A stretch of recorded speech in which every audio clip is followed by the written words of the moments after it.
নির্বাচনটা সুষ্ঠু হওয়া দরকার। এই নির্বাচন সুষ্ঠু করার জন্য শুধুমাত্র নির্বাচন কমিশনের পক্ষ থেকে দায়িত্ব পালন করলে হবে না, আমাদের যারা প্রার্থী হবে তাদেরকেও ভূমিকা রাখতে হবে।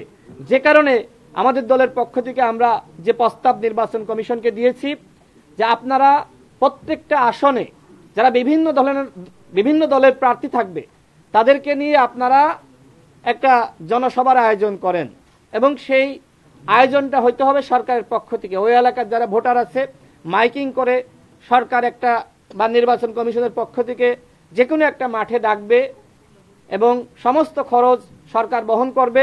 সেখানে বিভিন্ন দলের প্রার্থীরা যাবে, বক্তব্য রাখবে, তাদের ইস্তেহার তুলে ধরবে এবং জনগণ সিদ্ধান্ত নিবে যে কে সৎ এবং যোগ্য। এখনো পর্যন্ত আমি লক্ষ্য করছি আমার নিজ জেলা ঝিনাইদহ 2 আসনের প্রার্থী আমি আমাদের দলের পক্ষ থেকে আমি দেখেছি যে আসলেই রাজনীতির সংস্কৃতির কোনো পরিবর্তন হয়নি। প্রার্থীরা তারা কালো টাকা, পেশি শক্তি বা সাদা টাকার ব্যবহার করছে।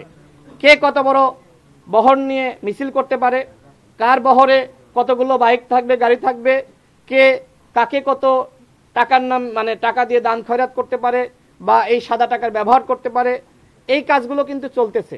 তো আমি একজন প্রার্থী, আমরা 2018 সাল থেকে আন্দোলন সংগ্রাম করে আসছি।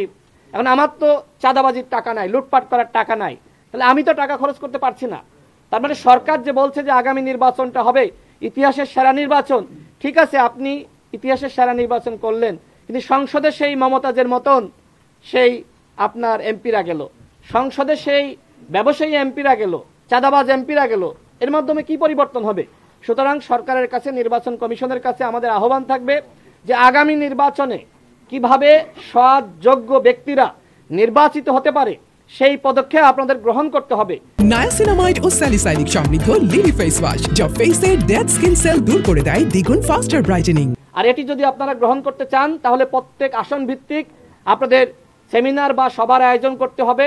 জনগণকে আপনারা ডাকবেন, সেখানে প্রার্থীরা গিয়ে তার ইস্তেহার তুলে ধরবে, বক্তব্য তুলে ধরবে।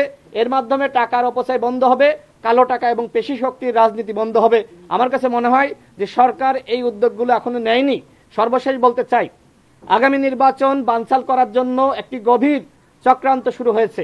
এখানে সমস্ত রাজনৈতিক দলের নেতৃবৃন্দ আছে, যে কারণে এই বিষয়টি যেহেতু নির্বাচন সম্পৃক্ত, এই জন্য আপনাদের সামনে আমি তুলে ধরছি।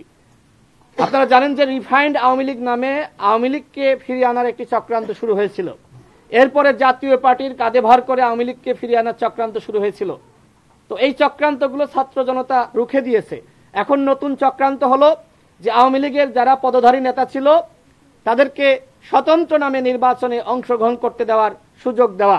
আমাদের দলের পক্ষ থেকে ইতিমধ্যে আমরা প্রধান নির্বাচন কমিশনার বরাবর এবং অন্যান্য নির্বাচন কমিশনার বরাবর আমরা স্মারকলিপি দিয়েছি এবং আমরা আহ্বান জানিয়েছি আগামী নির্বাচনে এই নিষিদ্ধ আওয়ামী লীগের কোনো পদধারী নেতা স্বতন্ত্র বা অন্য কোনো নামে নির্বাচনে অংশগ্রহণ করতে পারবে না। যেহেতু দল হিসেবে আওয়ামী লীগ নিষিদ্ধ হয়েছে, তাদের সাংগঠনিক কার্যক্রম নিষিদ্ধ, সুতরাং এই নিষিদ্ধ সংগঠনের কোনো নেতা স্বতন্ত্রভাবেও নির্বাচনে অংশ নিতে পারবে না। আমি মনে করি এখানে প্রত্যেকটা দলের উচিত এই বিষয়ে বক্তব্য দেওয়া, বিবৃতি দেওয়া, সচেতন থাকা। এদের উদ্দেশ্য কিন্তু নির্বাচনে যাওয়া না, এদের উদ্দেশ্য ভারতের নির্দেশনায় স্বতন্ত্রভাবে নির্বাচনে অংশ নিয়ে নির্বাচন বানচাল করা। বাংলাদেশে 1-11 ছাড়া কোনোভাবে আওয়ামী লীগ ফিরতে পারবে না।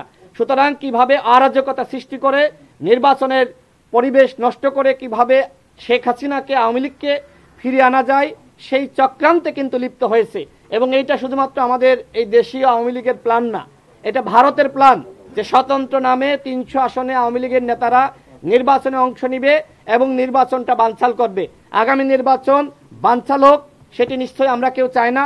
সুতরাং আগামী নির্বাচনে ডামি মামি স্বতন্ত্র কোনোভাবেই আওয়ামী লীগের পদধারী নেতারা অংশ নিতে পারবে না। সেই বিষয়ে আপনাদের সকলকে সোচ্চার থাকার আহ্বান জানিয়ে এবং আজকের এই আয়োজকবৃন্দকে ধন্যবাদ জানিয়ে আমি আমার বক্তব্য শেষ করছি।